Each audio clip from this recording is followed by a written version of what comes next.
Яг манайхан үдшийн 22 цаг өнгөрсөн байна. Дэлхийн монголчуудын MJL радио 88.3-аас бэлтгэн хүргэдэг хүнд ч битгий хэлээр оройтой унтлагын өрөө нэвтрүүлгийн маань шинэ 7 хоногийн эхний шинэхэн дугаар ийхүү эхэлж байна. Өнөөдөр 2026 оны 6 дугаар сарын 22-ны даваа гараг яг одоо Улаанбаатар хотод 22 цаг 13 минут болсон байна. Та бүхэндээ унтлагын өрөө нэвтрүүлгийг хүргэхээр радиогийн 20 дугаар студиэс хөтлөгч Халиука найруулагчаар өнөрөө ажиллаж байна. Манай нэвтрүүлэг маань өнгөрсөн 7 хоногоос эхлээд нэмэх 21 сэдвээр хүрэхээ болсон. Тэгэхээр яг одоо хөтлөгч нь эфирээсээ шууд даваа гарагийн дугаараараа өмнө нь сонсогчдоос ирсэн сонирхолтой өвөрмөц түүхүүдээс уншин танилцуулж тэр сэдвээр хүргэдэг байсан болвол даваа гарагийн дугаараараа одоо улс орнууд дэлхийн алдарттангуудын шар мэдээгээр хүрэхээр болсон байгаа. Тэгэхээр ямартаач 3 өөр улсын шар мэдээг хүргэх гээд бэлтгэсэн байгаа. Манай өнөөдрийн нэвтрүүлэгтээ өөр хэрэгцээ нэг шийдэл Biometrate хамтран ажиллаж байгаа. Баярлалаа. За эхлээд ямартаач Австрали мэдээгээр хүрье. Холливуудын улаан хивсний хамгийн сайхан, хамгийн тогтвортой хосуудын нэг гэж олон жил яригдсан Никол Кидман, Кит Урбан хоёрын амьдрал өнгөрсөн жилээс эхлээд нэлээд өөрчлөгдчихэд байгаа. За мэдээж Австрали гаралтай дэлхийд нэртэй жүжигчин Никол Кидман, кантри хөгжмийн алдарт дуучин Кит Урбан нар 19 жилийн хамтын амьдралаа дуусгаж энэ оны 1-р сард аль биесээр салсан ч гэсэн харилцаанд тэр мөсөн одоо тасарчаагүй нэгнээ одоо мартсан гэсэн үг биш бололтой гэдгийг харууллаа. Учир нь өнгөрсөн амралтын өдрүүдэд энэ хоёрын нэр дээр дахиад л бас маш олон хэмжээгээр шар хэвлэлийн одоо юу гэмдэ мэдээллүүд гарч эхлээд байгаа. Шалтгаан нь юу вэ гэхээр Кит Урбан хуучин эхнэр Никол Кидманд төрсөн өдрийн мэнд хүргэсэн бол Николч бас аудын өдрөөр Китийг огт алгасаагүй бас мэндчилгээ явуулсан байнамаа. Энэ оны 6 дугаар сарын 20-нд Никол Кидман 59 нас хүрсэн байна. Харин Кит Урбан тэр өдөр Instagram story дээр Happy birthday Nicole Mary буюу төрсөн өдрийн мэнд хүргэе Nicole Mary гэж олон анхаарлын тэмдэгтэйгээр бичсэн байна. Хуучин эхнэрийнхээ бүтэн нэрийг ингэж халуун дулаахнаар дуудаад олон нийтэд ил мэнд хүргэсэн нь хүмүүсийн анхаарлыг ингэж шууд татсан юм үйл явдал болжээ. Яг нь ер нь бол салсан хүмүүс хоорондоо үг сольдөггүй солихоор одоо хүүхдэрээ дамжуулж харилцдаг тохиолдол олон байдаг бах. Гэтэл энэ хоёр бол тийм зүйл дээр ерөөсө тогтоогүй салалт нь хэдий албан ёсны болсон ч гэсэн бараг 20 жил хамт амьдарсан хоёр хүүхдийн ээж ав болсон хүмүүсийн хувьд хүндлэл гэдэг зүйл үлдсэн нь энэ жижигхэн мэдчилгээнээс харагдсан гэж фэнүүд нь бас ярьж байна. Харин Никол Кидман Китийн төрсөн өдрийн мэндчилгээнд шууд хариу өгөөгүй. Гэхдээ тэрээр өөрийн Instagram story дээрээ аудын өдөрт зориулсан пост оруулсан нь бас л хүмүүсийн ярианы сэдэв болж чадаад байгаа. Никол өөрийн талигаач аав Антони Кидмантайгаа хүүхэд байхдаа ахуулсан хар цагаан зургийг мөн Кит Урбан хоёр одоо Кит Урбан хоёр охиноо нуруунд дээр үрээд явж буй халуун дулаан гэрүүлийн агшны зурагтай хамт ингээд өөрийнхөө стори дээр нийтэлчихсэн байна лээ. Тэгээд тэр зургийнхаа доор бүх аавдаа аудын өдрийн мэнд хүргэе гэж бичсэн байна. X нөхөртөө төрсөн өдрөөр нь хүргэсэн мэндчилгээнд одоо шууд Киттэй баярлалаа ч юм уу те. Мэндчилгээ хүргэсэнд баярлалаа гэж хэлээгүйч хоёр охиных нь аавыг одоо дурссан, аавгаад одоо X нөхрөө дурссан, зураг оруулсан гэдэг нь өөрөө хангалттай хариу илэрхийл болов уу гэж олон хүн харж байгаа юм байна. Никол Кидман, Кит Урбан хоёр Sunday Rose, Faith Margaret гэдэг хоёр охинтой. Том охин Sunday Rose нь одоо 17 настай, бага охин Faith Margaret нь 14 настай.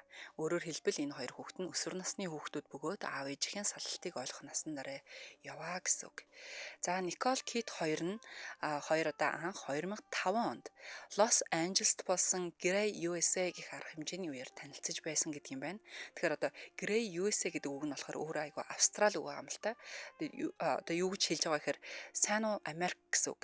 Тэгэхээр австралчуудын нэр хүндтэй энэ арга хэмжээндээр Холливуудын од Никол Кидман хөгжмийн ертөнцийн одоо алдартан болох Кит Урбан хоёр анх уулзсан нь хожим нь 19 жил үргэлжлэх гэр бүлийн эхлэл болсон гэж хэлж болно.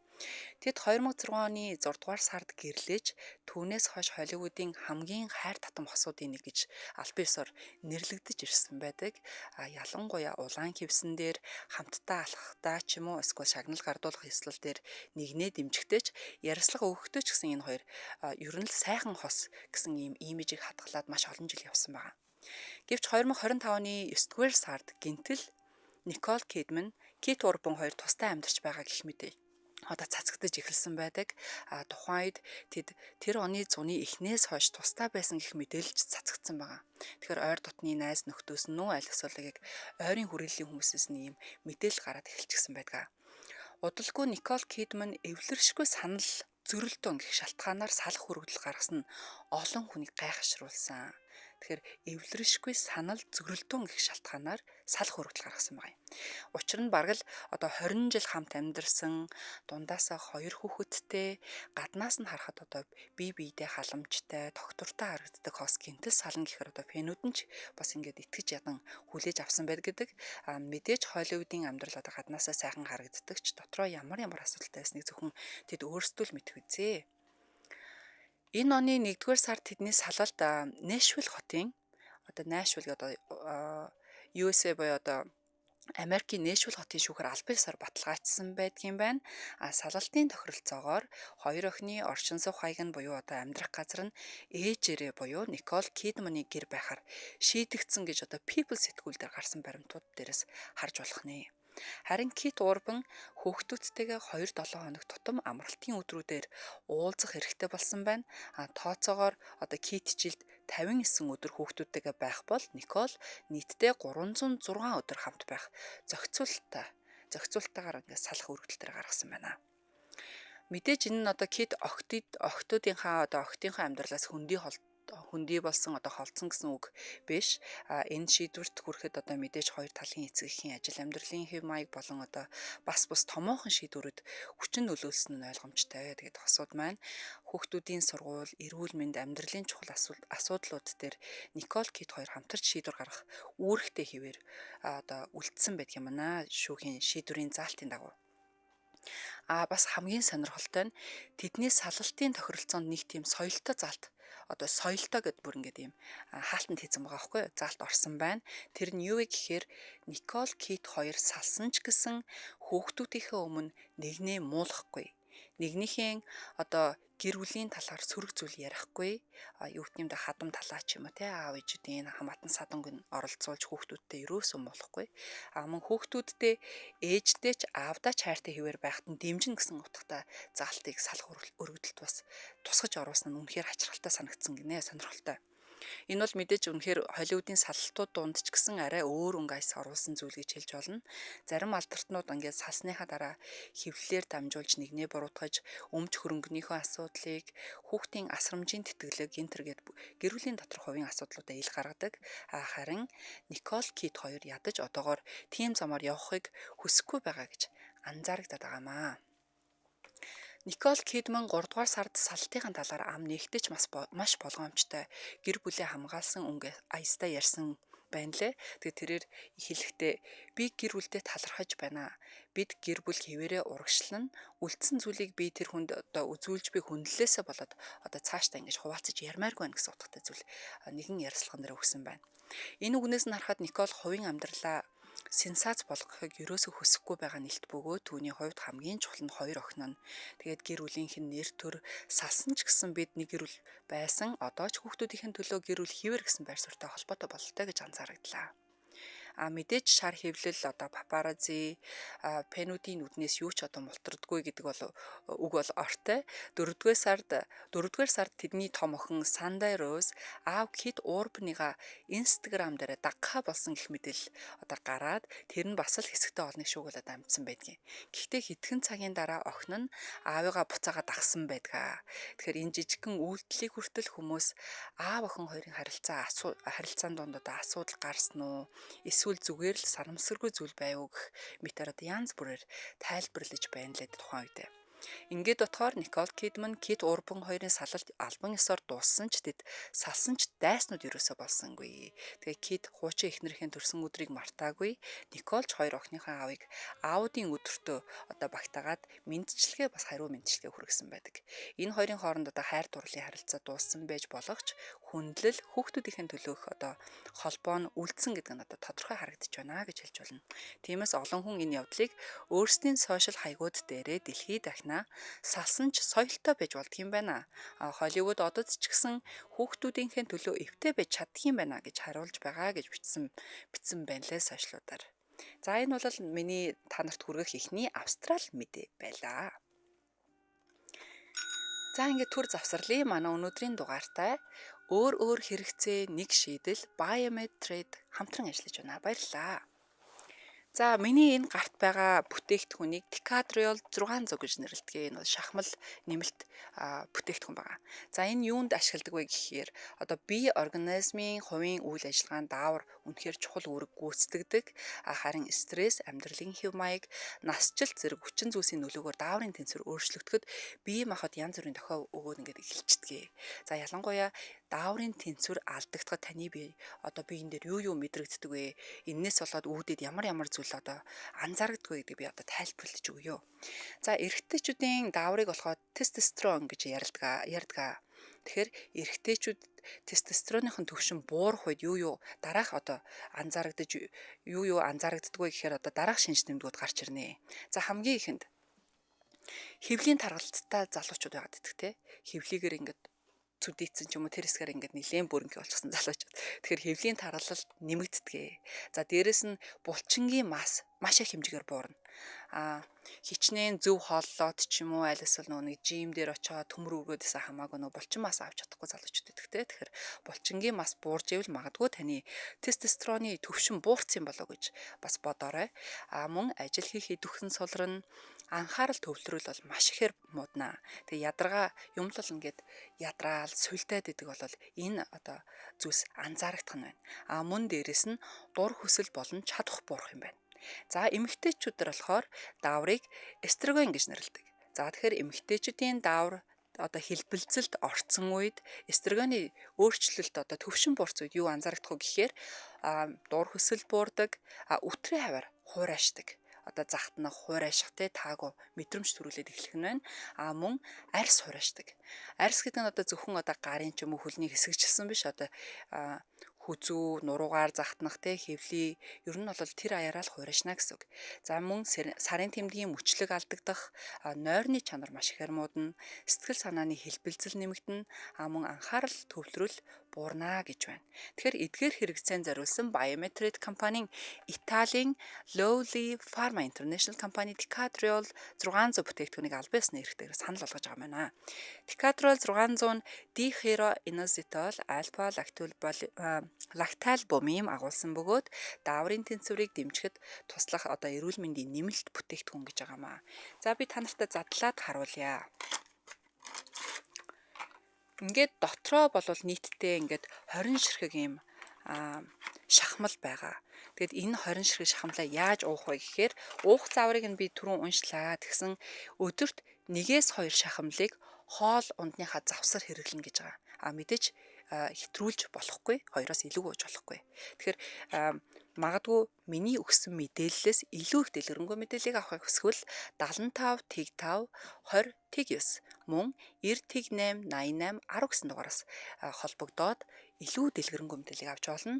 Хаагур зарагдаж байгаа вэ гэхээр Азфарм, Монос сүлжээ эмийн сангуудаар болон UB Tower дахь Од Medical эмийн санд тус зарагдаж байгаа юм биш үү. За ингээд бид нартай хамтран ажилласан өөр хэрэгцээ нэг шийдэл Biomed-Trade компанид маш их баярлалаа. За нэвтрүүлэг үргэлжлүүлэн орё. Дараагийн мэдээлэл маань. За би ч надад ингээд сүүлийн үед болохоор эфирийг тараад айгүйх ингээд гадагшаа гараад асарт ороод зүрх цэцгийн ханд уунга дэлхийн аврах шалгаруулах тэмцээнийг их үзээд байгаа. Тэгэхээр энэтэй холбоотой мэдээлэл. За хөл бөмбөгийн дэлхийн аврах шалгуулалт тэмцээн гэдэг өмнө нь зөвхөн хөл бөмбөг одоо хөл бөмбөгт дуртай ч юм уу дэмждэг бага оц гэж үзсэн голын тоо аврагын цомын тухай ярьдаг байсан бол одоо энэ тэмцээн дэлхийн хамгийн том хөгжмийн тайзны нэг болж хувраад байгаа. 4 жилд нэг удаа болдог дэлхийн аврах шалгаруулах тэмцээнийг тэр бумаар нь тоологдох үзэгчид үздэг учраас дуучид, продюсерoo, томоохон хөгжмийн компаниуд бүгд л энэ тайзан дээр нэрээ гаргахыг хүсдэг болсныг одоо нуугаад яах вэ? Ялангуяа сүүлийн жилүүдэд K-pop ертөнд дэлхийн аварга шалрах тэмцээний хөгжимд улам хүчтэй орж ирж байгааг харуулж чадлаа. 2022 оны Катарт болсон дэлхийн аварга шалрах тэмцээний нээлтийн ёслол дээр BTS-ийн Jungkook за би нэрийг нь зөв дуудаж гинэ буруу дуудаж гинэ. Jungkook Dreamers дуугаа дуулж Fi-Fi гэдэг чтэй тий Fi-Fi World Cup-ийн албан ёсны дууг дуулсан анхны солонгос уран бүтээлч болж түүх бүтээсэн байдаг. Харин 2026 оны дэлхийн аварга шалруулах тэмцээн дээр тэр замыг Blackpink-ийн Lisa бидний сайн мэддэг Blackpink хамтлагийн Lisa, TWS Dynamic Duo, Woods зэрэг K-pop солонгос хөгжмийн одод үргэлжлүүлж харагдана лээ. Энэ жилийн дэлхийн аварга шалруулах тэмцээн Америк нэгдсэн улс, Канада, Мексик гэсэн 3 улсад хамтран зохион байгуулагдаж байгаа бөгөөд тэмцээн эхлэхээс өмнө K-pop-ийн оддын нэр саундтрек буюу тэмцээний хөгжмийн ертөнцид хүчтэй яригдаж газар авч эхэлжээ. Өөрөөр хэлбэл талбай дээр тоглогчид өрсөлдөхөөс гадна тайз, чарт, YouTube, TikTok дээр K-pop одод ч бас өөрсдийн гэсэн тоглолтоо хийж өрсөлдөж байна гэсэн ойлголтыг өгчөж байгаа юм. За Blackpink-ийн Lisa Goals гэдэг дууг дуулжээ. 2026 оны дэлхийн аварга шалруулах тэмцээнтэй холбоотой хамгийн том K-pop дуу болох бол яхаарахгүй Blackpink-ийн Lisa-гийн Goals гэдэг дуу байгаа. Энэ дуу 5 дугаар сарын 21-нд дэлхийн аварга шалруулалт тэмцээний албан ёсны цомгийн нэг хэсэг болж гарсан бөгөөд Latin pop, K-pop, Afrobeats өнгө аясыг хослуулсан олон орны хэл орсон бөмбөрийн хурдтай бүжгийн тайзанд яг тохирсон бүтээл болон гаржээ. Дууны продюсераар Grammy шагналт Circuit ажилласан бөгөөд түүний хамт Baba, Pink Slip, Tropicals нар оролцсон байна. Бас нэг сонирхолтой зүйл нь Lisa ганцаараа ерөөсө дуулаагүй. Бразилийн попод Anita, Нигерийн дуучин Rema нар энэ дуунд хамтарсан нь Goals-ыг бүр олон улсын өнгө аястай болгож өгч чадсан гэж хэлж болно. Мөн Lisa энэ дуугаа дэлхийн аварга шалруулах тэмцээний нээлтийн ёслол дээр Лос Анжелес хотын SoFi Stadium-д дуулах хуваартай байгаа юм байна. Тэгэхээр тэр тайзан дээр түүнтэй хамт Америкийн попод Katy Perry, Парагвайн уран бүтээлч Marilina Bogada нараа гарах гэж байгаа юм байна. Олон түмний дунд бас нэгэн жижиг маргаан гараад байгаа нь юу вэ гэхээр зарим хүмүүс Lisa бол Таиланд гаралтай штэ. Тэгэхээр түүний соло дуг K-pop-ийн дэлхийн аварга шалруулах тэмцээний anthem буюу нэг төрийн ёслол дуу гэж ярьдэн штэ. Тим хэмжээний дуу anthem гэж нэрлэх нь зөв үү гэж маш ихээр асууж байгаа олон түмний дунд гараад байгаа юм цуурхал байна. Гэхдээ Lisa бол мэдээж яах аргагүй Blackpink-ийн гишүүн, дэлхийд хамгийн ихээр танигдсан K-pop оддын нэг учраас энэ дууг K-pop-ийн дэлхийн аварга шалруулалт тэмцээнд оруулж буй хамгийн том хувь нэмрийн нэг гэж харах хүмүүс бас их олонтой байгаа юм байна. За үргэлжлүүлэн TWS Hybe-гийн охин компани болох Pledis Entertainment-ийн TWS хамтлаг нь Dream With Us нэртэй дуугаа тус дэлхийн аварга шалгаруулах тэмцээний эхлэхээс нэг өдрийн өмнө гарах гэж байна. Энэ дуу нь Fi-Fi-гийн Fi-Fi-гийн албан ёсны саундтракт өрн багтаагүй ч гэсэн өмнөд солонгосын эрэгтэй хөл бөмбөгийн шигшээ багийг дэмжих зорилготой бүтээгдсэн гэдгээрээ онцлог болж байгаа юм байна. Дууных нь гол санаа нь юу вэ гэхээр бид хамтдаа итгэвэл гайхамшиг эхэлдэг гэсэн урам зоригийн мессежтэй. Мөн залуус нэг мөрөөдлийн төлөө хамтдаа тэмүүлж байгаа тухай өгүүлдэг юм байна дуун дээр. TWS өнгөрсөн 10 дугаар сард Солонгосын хөл бөмбөгийн холбооны элч төлөөлөгчөөр томилогдсон бөгөөд энэ дууга анх өмнөд Солонгос Эл Сальвадорын нөхөрсөг тоглолтын үеэр Salt Lake City танилцуулсан гэж байгаа юм. Анх удаага очиж ингэ дуулсан гэсэн үг. Бидний сайн мэдэх BTS-ийн Dreamers дэлхийд мөрөөдөх тухай дуулсан бол харин TWS-ийн Dream With Us дуу нь бид нартай хамт мөрөөдөгч гэдэг дуу нь солонгосын шигшээ баг залуу фэнүүд мөрөөдлийнхэн төлөө явж буй шинэ үеийн тухай дуу гэж хэлж болох юм. За дараагийнх нь JTBC телевиз дэлхийн аварга шалруулах тэмцээнд зориулж өөрийн брэнд дуу болох Watch It, Feel It гэсэн юм тусгай хувилбарыг бас гаргачих. За энэ дууны анхны хувилбар нь 2026 оны Милан Кортинагийн өвлийн олимпийн үеэр хүмүүсийн анхааралд өртөж байсан бол одоо World Cup-ийн уур амьсгалд тохируулан шинжлэхдээ шинэ хувилбар гаргасан байна. Шинэ хувилбар нь солонгосын шигшээ багийн ялалтын төлөөх хүсэл, тэмцлийн төлөөх сэтгэл зүй, талбай дээрх эрч хүчийг илэрхийлэхээр бүтээгдсэн гэдгийм байна. Dynamic Duo анхны хувилбар дээрээ байсан бол энэ удаа дуучин, ая зохиогч, Woods нэмэгдэж орж ирсэн дууг илүү залуу, эрч хүчтэй, илүү стадионы уур амьсгалтай болгож чадсан гэж хүмүүс үзэж байна.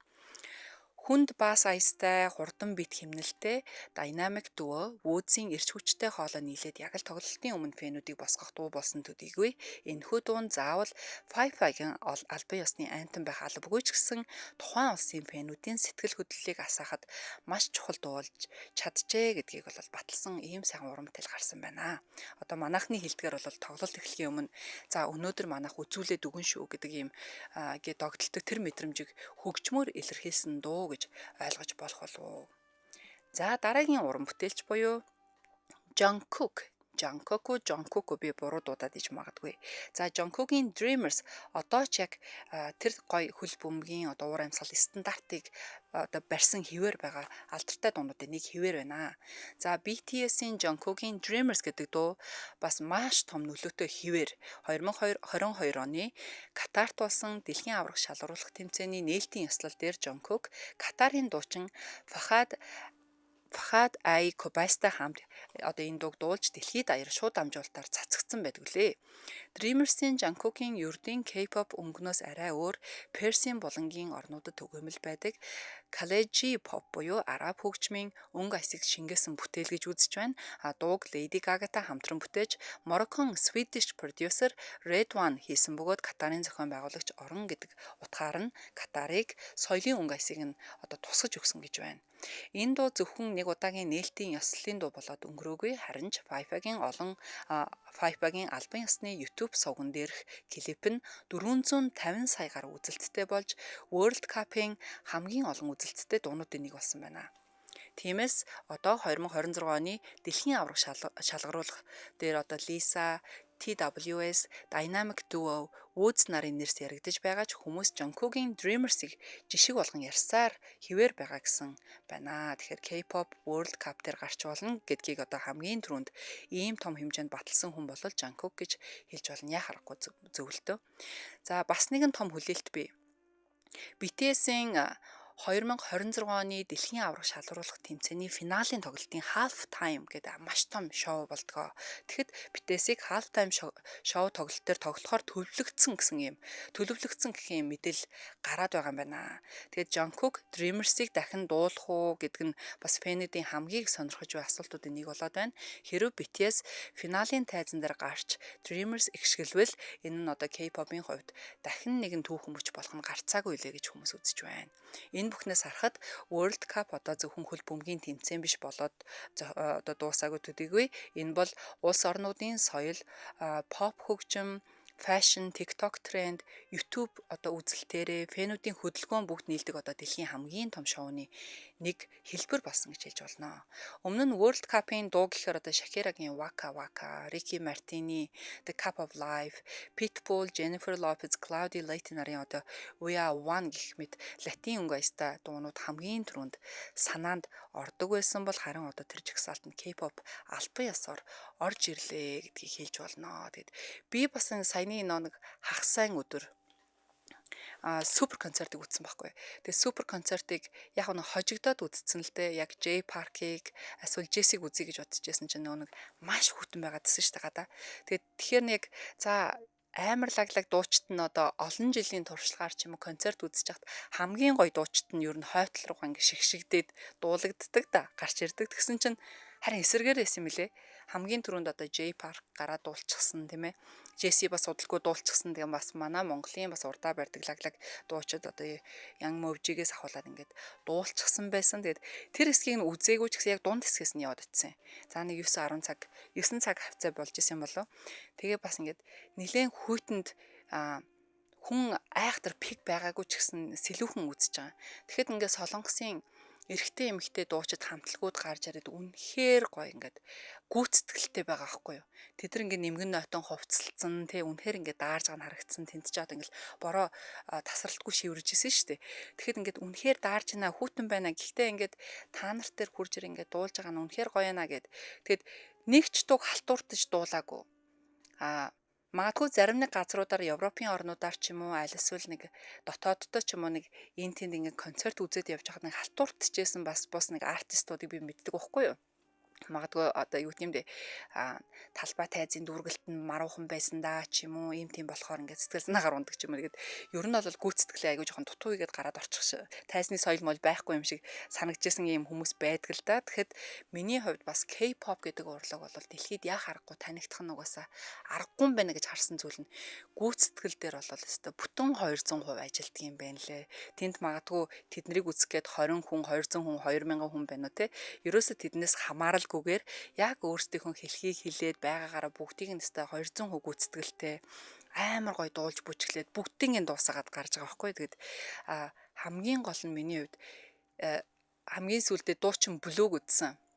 Дуучин Blue-дээр болохоор ингээд Downtown Baby гэдэг нэг дуу байдагтай. Тэрийг нь би бол яг Blue-г дуулдаг гэдгийг мэдэхгүйгээр маш их хэмжээгээр ингээд сонсдог. Дээрээс нь нэг story дээр зүгээр ингээд хийчдэг байсан юм билээ. Тэгсэн чинь яг тэр амьдаар нь тэр дуучнаа хараад, ойроос хараад тэгээ тэр хүний бас нэг тайзтайгаа бас ирсэн сонсогчдтойгоо фэнүүдтэйгээ харьцаж байгаа харьцаа нь болохоор үнэхээр сэтгэлд хүрсэн байгаа. Тэгэхээр энэс юу хэлэх гэж чинь тэгэхээр K-pop болол одоо K-pop-ийн артистууд дуучид болол зүгээр үнэхээр тасархай юм билээ гэж хэлэх гэсэн юм аа.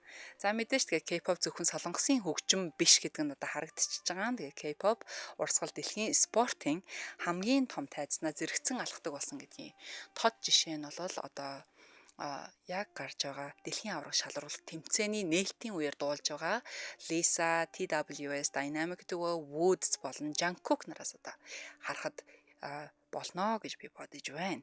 За ингээд миний одоо танд хүргэх одоо солонгос одоо шар мэдээ маань ингээд өндөрлөж байна. За дараагийнхан шар мэдээ болохоор бидний хойд хөрш Оросоос аваад ирсэн байгаа.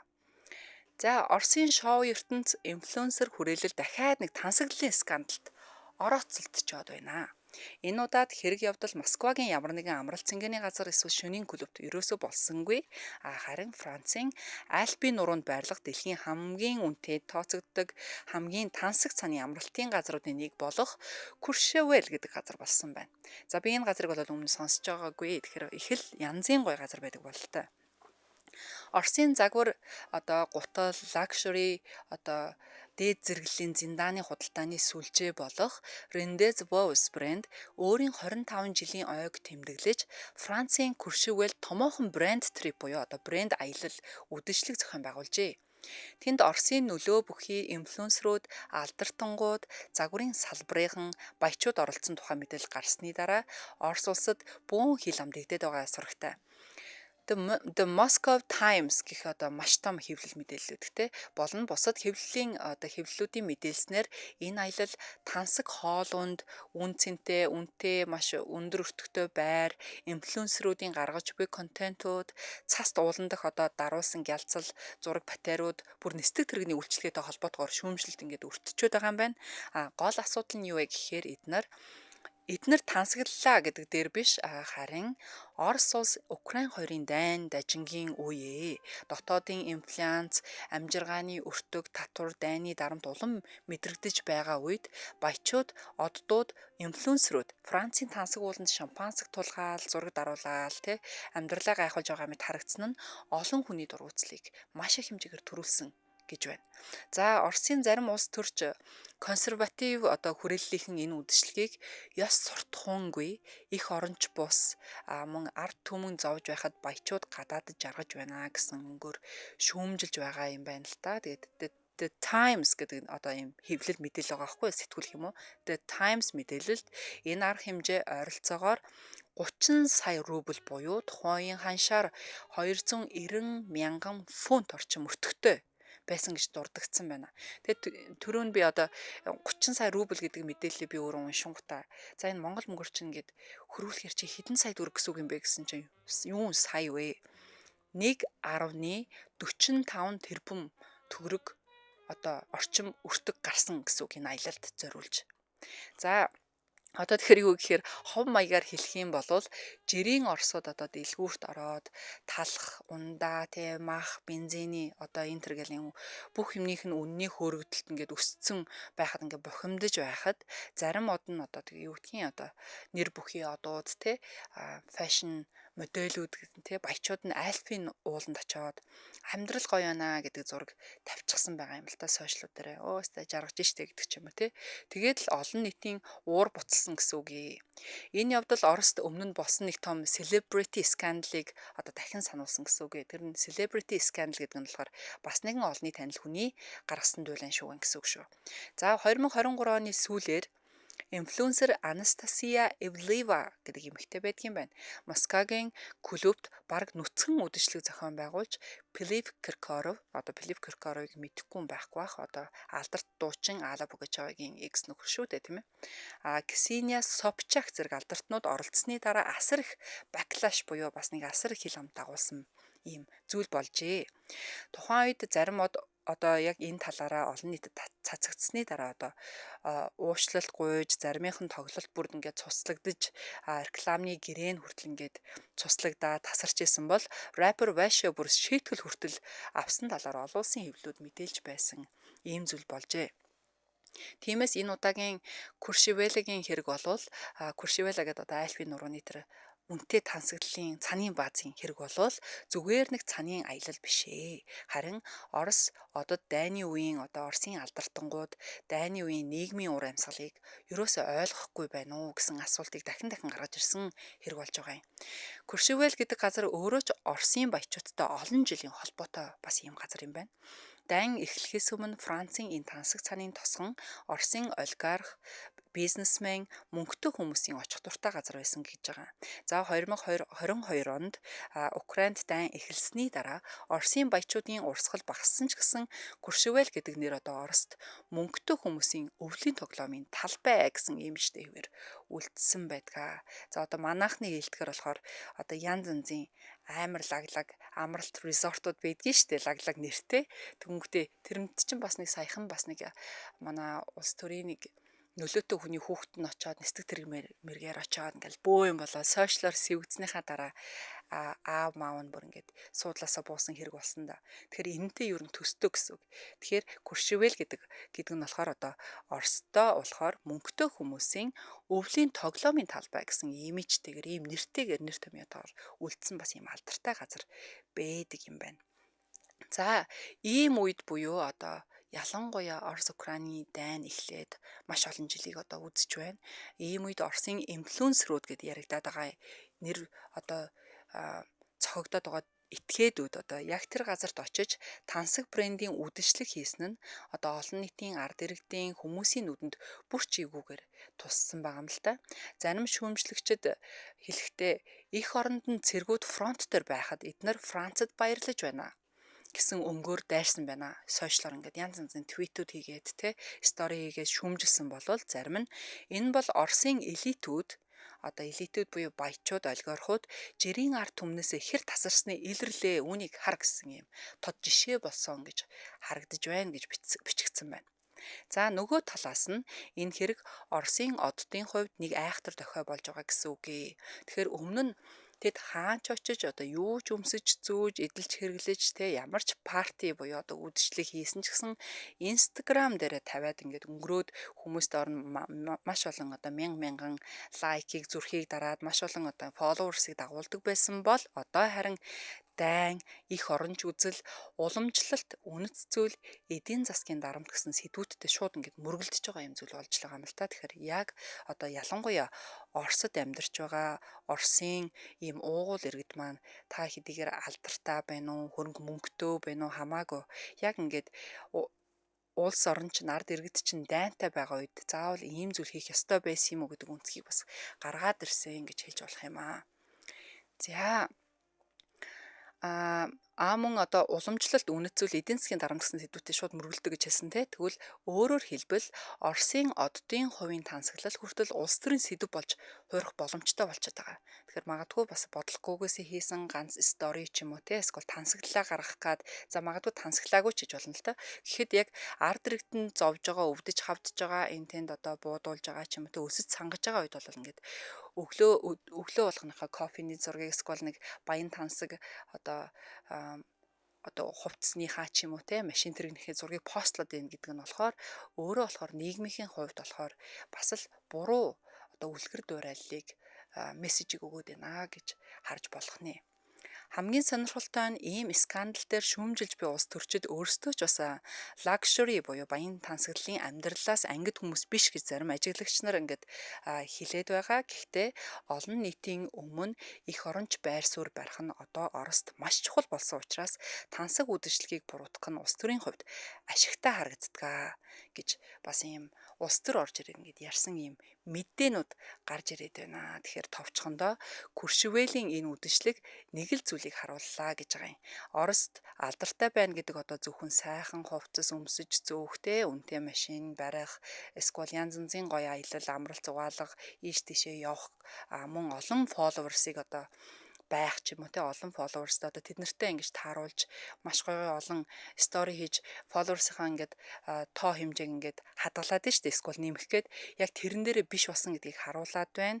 Харин хизээ та хаана ямар зураг тавьж байна вэ гэдг нь хүртэл нь одоо хүртэл улс төрийн чинь хувьд одоо дайнд ажинтай байгаа үед ард түмний бухимдалтай байгаа үед одоо ингээд шууд бас сөргөөр нөлөөлж болдог гэдгийг харуулсан ийм зүйлс болсон гэдгийг харуулж байна.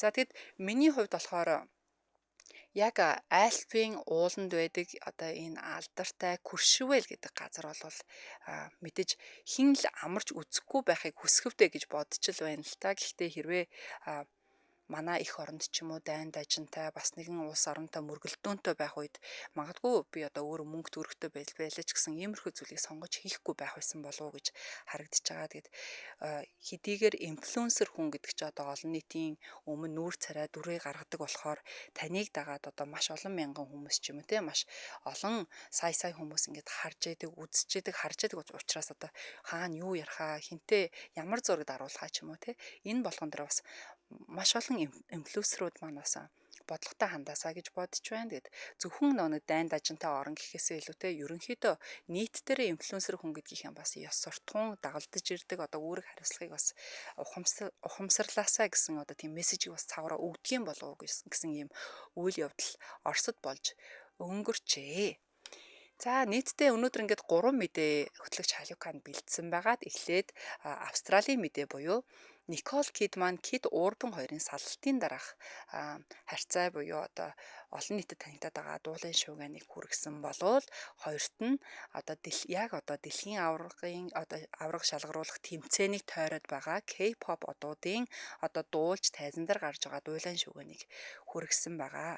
За тэгээд үргэлжлүүлээд мэдээж маш олонний анхаарлыг татсан ялангуяа Орос улсын Орос ард иргэдийн дургуутслыг бухимдлыг хүргээд байгаа.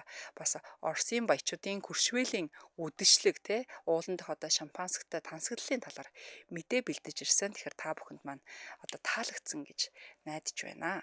За энэ хүрээнд манай өнөөдрийн хиндж битгий хэлээрээ ураатай унтлагын өрөө нэвтрүүлэг маань өндөрлөж байна. Тэгэхээр миний бэлдэж ирсэн мэдээлүүд маань таалагдсан гэж найдая. Бас хамтдаа байсан бүх сонсогчдод маш их баярлалаа. Манай өнөөдрийн нэвтрүүлэгтээ өөр хэрэгцээ нэг шийдэл биометрид хамтран ажилласан байгаа. Маш их баярлалаа. Энэ хүрээд манай нэвтрүүлэг өндөрлөж байна. Хөтлөгчийн ч гэсэн та бүхэндээ хүргэсэн бүхэл үдшийн турш хүргэсэн нэвтрүүлгүүд өндөрлөж байгаа. Тэгэхээр би та бүхэнтэйгээ маргааш орой нэвтрүүлгүүдээр дахин уулзах болно. Тэр бол бүгдээрээ сайхан амраад ирээрэй. Дэлхийн монголчуудын MJL радио 88.3